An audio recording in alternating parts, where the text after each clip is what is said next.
Dobra večer, dobrodošli u Newsflash Glas Amerike na hrvatskom jeziku. Iz vijesti izdvajamo. U Atlantiku su pronađeni ostaci koji možda pripadaju nestalom francuskom zrakoplovu, a predsjednik Obama danas polazi na svoj prvi put na Srednji istok. Brazilsko ratno zrakoplovstvo priopćilo je da su u Južnom Atlantiku pronađeni ostaci koji možda pripadaju zrakoplovu Air France-a. Plutajući objekti, među kojima su i sjedalice, otkriveni su nekih 1000 milja od obale Brazila, priopćili su brazilski izvori, no još se službeno ne tvrdi da se radi o francuskom zrakoplovu. Air Franceov Airbus 228 putnika i članova posade letio je na relaciji Rio de Janeiro-Pariz. Među putnicima je bilo najviše Francuza i Brazilaca, među državljanima brojnih zemalja nalazi se i jedan hrvatski pomorac. Francuski istražitelji kažu da je do rušenja zrakoplova došlo zbog niza izvanrednih okolnosti. U trenutku nestanka zrakoplova nad tim dijelom Atlantika vladale su snažne oluje. Francuska je zatražila pomoć Sjedinjenih država u lociranju mjesta nestanka zrakoplova uz pomoć satelita. Predsjednik Obama danas polazi za Rijad u Saudijskoj Arabiji, gdje će se sastati s kraljem Abdullahom, a potom putuje u Egipat, gdje će održati dugo očekivani govor usmjeren na muslimanski svijet. Američki muslimani i Arapi s nestrpljenjem iščekuju taj govor. Khalid Soleimani iz Los Angelesa kaže da dosta očekuje od govora predsjednika Obame.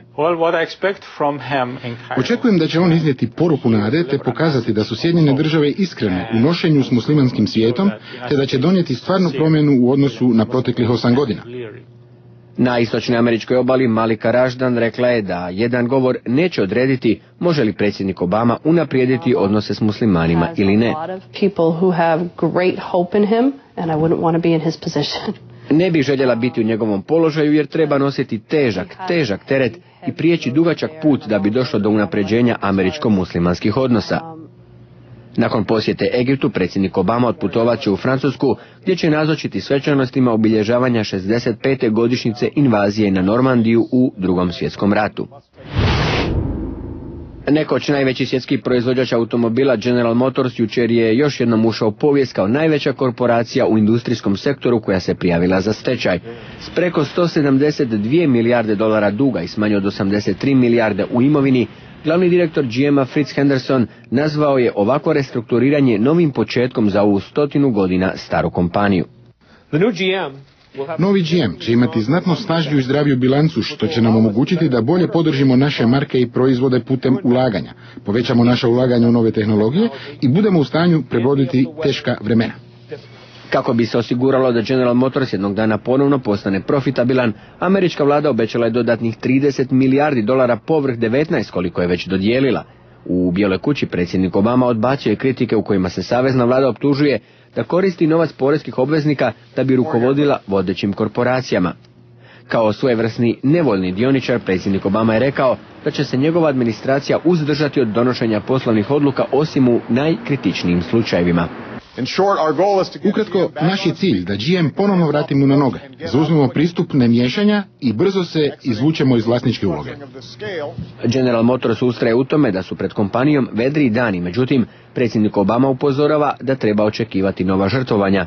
Plan restrukturiranja GM-a uključuje zatvaranje 12 pogona, što je korak, vjeruju stručnjaci, koji će imati efekt i na do 20.000 uposlenika.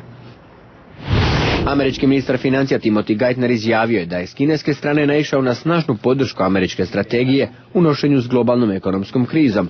Na kraju posjete Kini Geithner je rekao da su kineski dužnosnici također ukazali na potrebu agresivnijeg poduzimanja napora za poticanje ekonomskog rasta te stabiliziranja bankarskog sustava, čak ako to znači i povećanje američkog državnog deficita.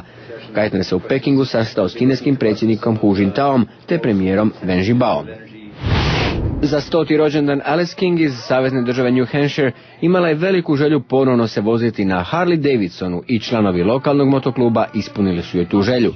Ona se vozila na motociklima kad se moja majka rodila 1927. godine, kako i ne bismo ispunili tu želju, govore u klubu. Slavljenica i sedmerostruka prabaka kaže da se nije ovako zabavila još od posljednje vožnje na njen 90. rođendan. Eto, to je bilo sve što smo vam pripremili za večeras iz Washingtona. Hvala na pozornosti i ugodna vam večer.